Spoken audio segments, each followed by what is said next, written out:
Mid day meal खेचे हे होचे बादामी central agriculture department भेजता है बीज भेजता है सेंट्रल एग्रीकल्चर डिपार्टमेंट। क्या चीज का बीज? बादाम। बादाम को हिंदी में क्या बोलते हैं? बादाम ही बोलते हैं। मूंगफली। बादाम अच्छा मूंगफली ठीक है সেটাও খেয়ে নিচ্ছে না पंचायत प्रधान का खिलाफ आरोप है। ठीक है हमारा नेता प्रतिपक्ष ऑलरेडी किया है गिरिराज सिंह को ये करके टैग करके। ठीक है ये ओवरऑल का अपना मुक्ति है। देखिए पश्चिम बंगाल का जो सरकार है वो सर्वभूख है, वो कुछ भी नहीं छोड़ा करते। अब बालू से लेकर टॉयलेट तक और मिड डे मील का चावल से लेकर के जंगल की लकड़ी वो भी नहीं छोड़ते। बीच में लालू जी के पास चले गए थे जे फेडर ने आमी बोला केटार का चार बॉर्डर से क्या बोलते पशु खाद्य हिंदी की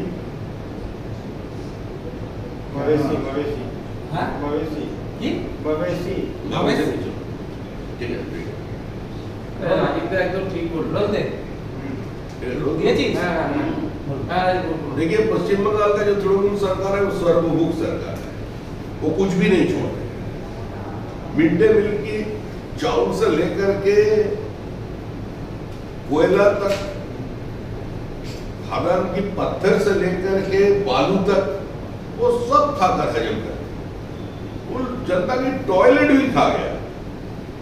बीच में फॉर्डर स्कैम का जो हीरो है लालू जी उसका पास जाकर के उसका पैर छूकर आशीर्वाद लेके आया कि कैसे हम लोग वो गाय भैंस का खाना भी हजम कर सकते हैं। अभी क्या कर रहे हैं? अभी एग्रीकल्चर डिपार्टमेंट दिल्ली से पश्चिम बंगाल की पंचायत को मूंगफली का बीज भेज रहे हैं, वो भी चोरी करके बाजार में बेच रहे हैं। तो ये सरकार सारे पश्चिम बंगाल की जनता का संपत्ति है, पूरा बेच रहा। थोड़ा बहुत कुछ बाकी रह गया, अभी देखना चाहिए हावड़ा ब्रिज कब तक दिखेगा।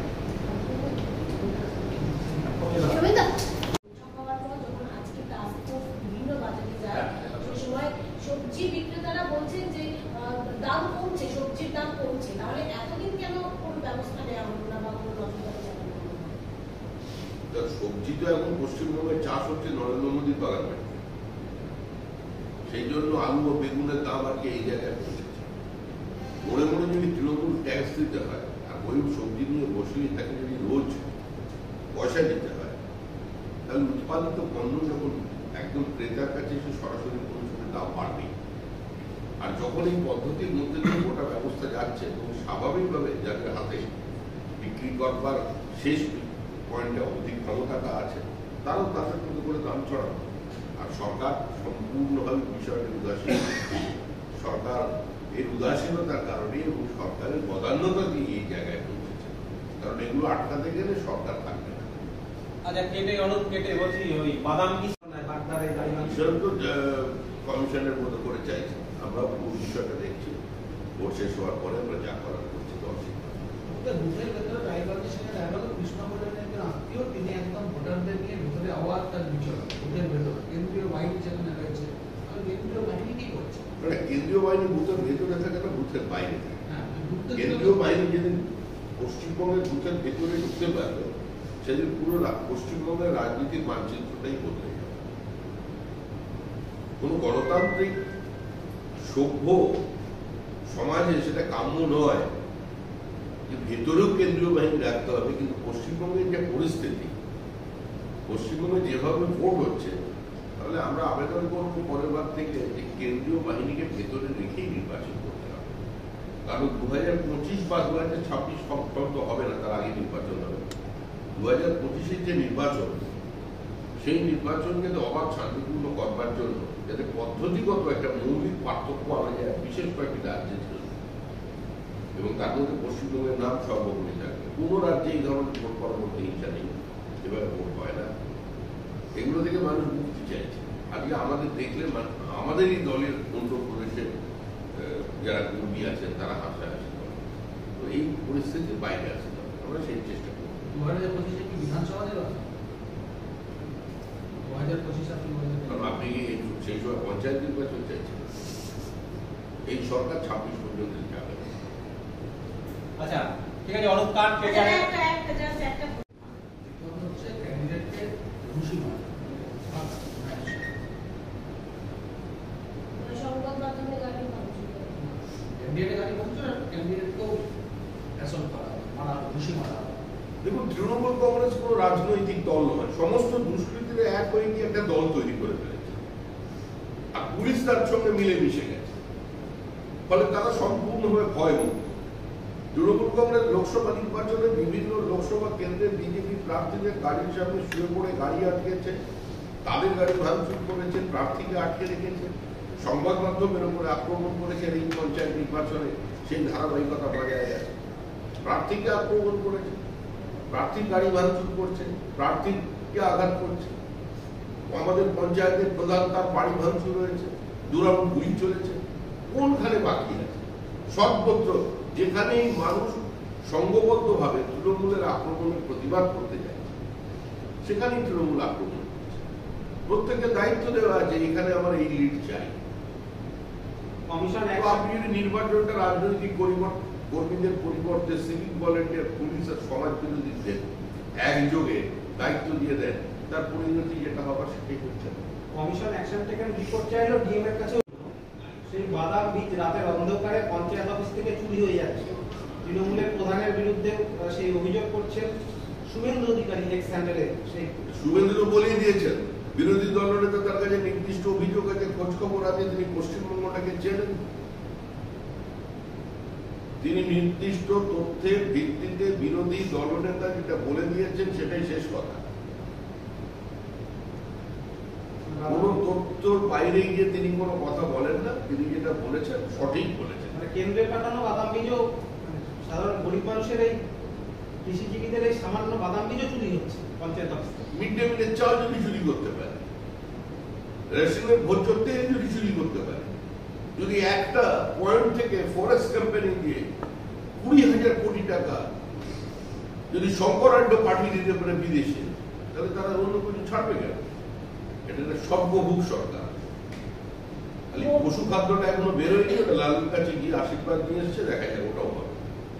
মোরাম মাফিয়া রাজ্যের হদিশ আউশ গ্রামে পূর্ব বর্ধমানে, যেখানে 50 থেকে 100 ফুট নিচ পর্যন্ত সেই যে মোরাম মাটি সেটা কেটে পাচার করার হচ্ছে। মোরাম খেয়ে নিচ্ছে, এটা আগে শুনিনি কোনোদিন। নতুন অভিযোগ। হাওড়া ব্রিজের কাগজপত্র ঠিক আছে কিনা খুঁজে দেখতে হবে, ওটাও মনে বেঁচে দিচ্ছে। জয়ন্ত সিং এর গ্যাংয়ের অত্যাচারে মদন মিত্র ঘনিষ্ঠ বলে পরিচিত হলেও মদনদায় মদন এই মুহূর্তে দায় ঢালছেন সৌগত রায় এবং পুলিশের দিকে। তিনি বলছেন যে বিধায়ক বা সংসদ যদি গ্যাংস্টারদের আশ্রয় দেয়। একটা নতুন নতুন ভিডিও সব সামনে আসে, সব ভয়ঙ্কর ভিডিও জয়ন্তের বিরুদ্ধে। ভয়ঙ্কর লোক, ভয়ঙ্কর ভিডিও হয়েছে। আর ভয়ঙ্কর এই কারণেই হতে পারে তার মাথার উপরে শাসক দলের হাত আছে। আশীর্বাদ ছাড়া, অনুমোদন ছাড়া, অনুপ্রেরণা ছাড়া কেউ তো এই পর্যায়ে পৌঁছতে পারে না। আজকের যে সামাজিক অবস্থা তৈরি হয়েছে সেখানে একই অন্যের ঘরে দোষ চাপিয়ে দিলে কি করে চলবে? তাহলে কি মদন রায় বা সৌগত রায়ের কি কোনো হাত রয়েছে? না, হাত আছে কি পাওয়া আছে সেটা তো আমার জানার কথা। আমি এটুকুই বলছি, শাসক দলের অনুমোদন এবং অনুপ্রেরণা ছাড়া এই পর্যায়ে পৌঁছানো সম্ভব নয়। আজকের পশ্চিমবঙ্গের সামাজিক অবস্থা, আইন শৃঙ্খলার পরিস্থিতি প্রেক্ষিতে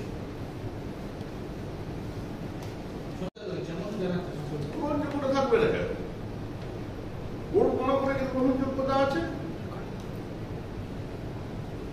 যারা মামলা করেছেন, যারা এফআইআর করেছেন, যারা তদন্ত ঠিকভাবে পরিচালনা করছেন, তারা বুঝতে পারবেন। পরে এটাই হয়তো কোর্ট বলে দেবে যে এত দেরি কেন, তামাশা চলছে নাকি, তাড়াতাড়ি শেষ করো, রুই কাতলা ঢোকাও এবার। আর কতদিন 2% 5%-এর গল্প শুনবে মানুষ? ভোলাহাটে পুলিশের মানে যুবকের মৃত্যুর অভিযোগ। ভোলা থানার সামনে বিক্ষোভ আইএসএফ নেতৃত্বে। রাজনৈতিক কারণে খুন করা হয়েছে অভিযোগ আইএসএফ। পুলিশ চিহ্নিত করে দিচ্ছে যারা তৃণমূল বিরোধী, তাদের উপরে আক্রমণ করছে।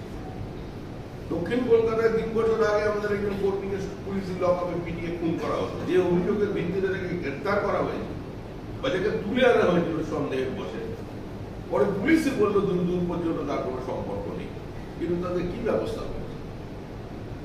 পুলিশ বাড়ি পৌঁছে দিয়ে গেল আদালতের নির্দেশে। বারাসাতে মোহাম্মদ আলীকে রাস্তার উপরে পিটিয়ে মেরে ফেললো দিনের বেলা পুলিশের সামনে। কি ব্যবস্থা হয়েছে পুলিশের বিরুদ্ধে? এখানে কোনো আইনের শাসন আছে? উন্নয়নের কাছে প্রপোজাল দেওয়া হলেও কাজ হয় না, দলের সম্বোধনাতে ক্ষোভ প্রকাশ করলেন শতাব্দী। হ্যাঁ, ওদের পারিবারিক ব্যাপারে আমাদের কোনো ইন্টারেস্ট নেই। তৃণমূল করবেন, তৃণমূলের নেত্রী উত্তরাধিকারী যা বলে দেবেন সেটাই মত, সেটাই পথ। বাম আমলে পাট্টা দেওয়া সরকারি জমি অনায়াসে রেকর্ড হয়ে যাচ্ছে অন্যের নামে। পানাগড়ে দেখা গেছে যে জমি মাফিয়াদের রমরমায় একজন বৃদ্ধা সম্পত্তি রেকর্ড হচ্ছে, ওয়াকফ প্রপার্টি হাইকোর্টের নির্দেশের পরে সেখানে বহুতল বাড়ি তৈরি হচ্ছে। পাট্টা দেওয়া জমি অন্যের নামে রেকর্ড করিয়ে দেওয়া হচ্ছে, সরকারি জমি রেকর্ড করিয়ে প্লট করে বিক্রি করে দেওয়া হচ্ছে, একটার পর একটা পুকুর বুঝিয়ে দেওয়া হচ্ছে। এমনকি কর্পোরেশন বারণ করা সত্ত্বেও পুলিশ স্টেশনে নির্দেশ পাঠানোর পরেও স্থানীয় রাজনৈতিক প্রভাবে পুলিশ পর্যন্ত অর্ডার কমপ্লাই করছে না। এটা পশ্চিমবঙ্গের এবং চিত্র। কেন্দ্রীয় কৃষি মন্ত্রকে বাধা হেরে যাওয়ার আতঙ্ক থেকে তৃণমূল কংগ্রেস এই মুহূর্তে জনবিচ্ছিন্ন। বোমা সন্ত্রাস ছাড়া তৃণমূল কংগ্রেসের কাছে অন্য কোনো হাতিয়ার নেই। তৃণমূল কংগ্রেসের বিভাজনের রাজনীতি এমন অবস্থায় নিয়ে গেছে যে আজকে ফিরাদ হাকিম ওয়েসির ভাষায় কথা বলছে। আজকে যে রাজ্যে দাঁড়িয়ে একজন বলে আমরা 30% এখানে হিন্দু আজকে কেটে জলে ভাসিয়ে দেবো, যে রাজ্যের একজন দায়িত্বশীল মন্ত্রী বলে ধর্মান্তকরণের কথা, যে আমরা সৌভাগ্যবান নই, আমরা পাপী, আমরা অধর্ম, আমরা যেহেতু হিন্দু হিসেবে বা খ্রিস্টান হিসেবে বুদ্ধিস্ট হিসেবে জন্মগ্রহণ করেছি, এটা আমাদের অপরাধ, আমাদের সৎপথ দেখানো উচিত। সেই রাজ্যে আপনি কি আশা?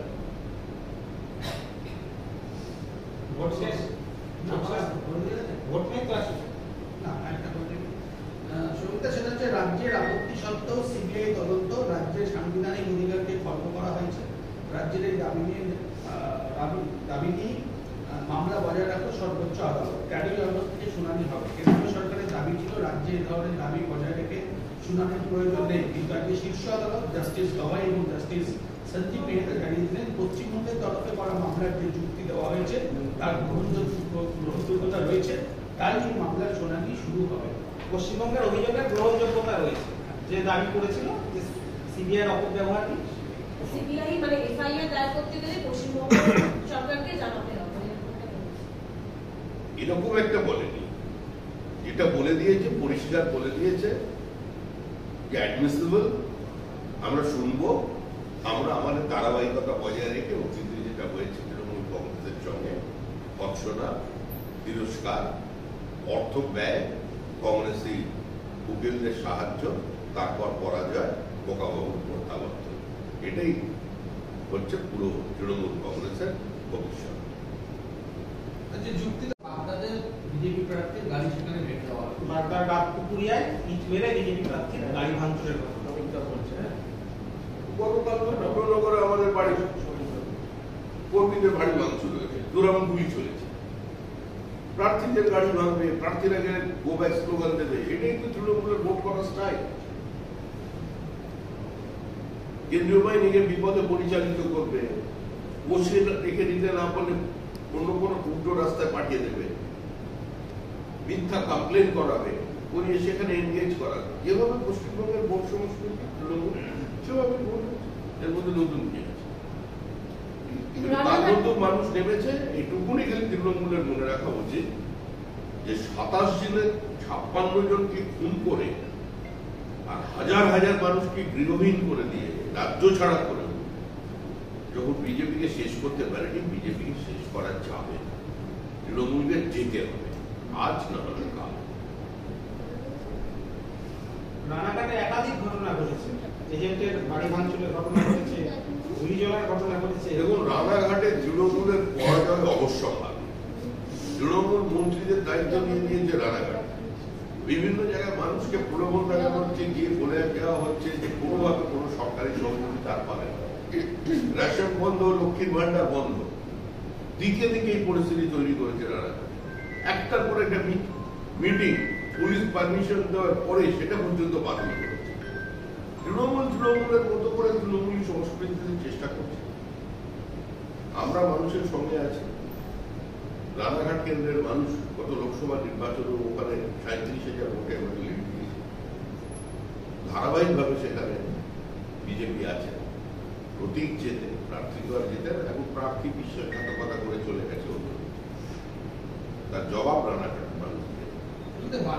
দক্ষিণ ভারতের স্বনামধন্য চিকিৎসা প্রতিষ্ঠান অ্যাপোলো হসপিটাল চেন্নাইয়ের চিকিৎসা পরিষেবা এখন আপনার দোরগোড়ায়। আমাদের এখানে রয়েছে অত্যাধুনিক দন্ত চিকিৎসা, টেলিমেডিসিনের ব্যবস্থা, লো রেডিয়েশন সিটি স্ক্যান, অত্যাধুনিক প্যাথোলজি ল্যাব, ইন্ডোস্কোপি, ইউএসজি, সব রকমের ভ্যাকসিনেশন ও কার্ডিয়াক কেয়ার ফ্যাসিলিটি। শিল্পাঞ্চল দুর্গাপুরের অ্যাপোলো ক্লিনিকে চেন্নাইয়ের সমস্ত সফল ডাক্তারের পরামর্শ আপনি এখানে বসেই পেয়ে যাবেন। ডাক্তারের সঙ্গে আলোচনা থেকে শুরু করে ট্রিটমেন্ট সবই এখন অ্যাপোলো ক্লিনিক দুর্গাপুরে। তাই আর দেরি না করে চিকিৎসা সংক্রান্ত সব সমস্যার সমাধান করতে আজই আসুন অ্যাপোলো ক্লিনিক দুর্গাপুর। আমাদের ঠিকানা আরা শিবতলা রোড, মুচিপাড়া, দুর্গাপুর, তপবন সিটির সন্নিকটে। যোগাযোগ এবং বুকিং নাম্বার 8927800447, এছাড়াও 8670909033। সবার আগে খবরের আপডেট পাওয়ার জন্য সাবস্ক্রাইব করুন আমাদের ইউটিউব চ্যানেল এবং ক্লিক করুন বেল নোটিফিকেশন আইকনে।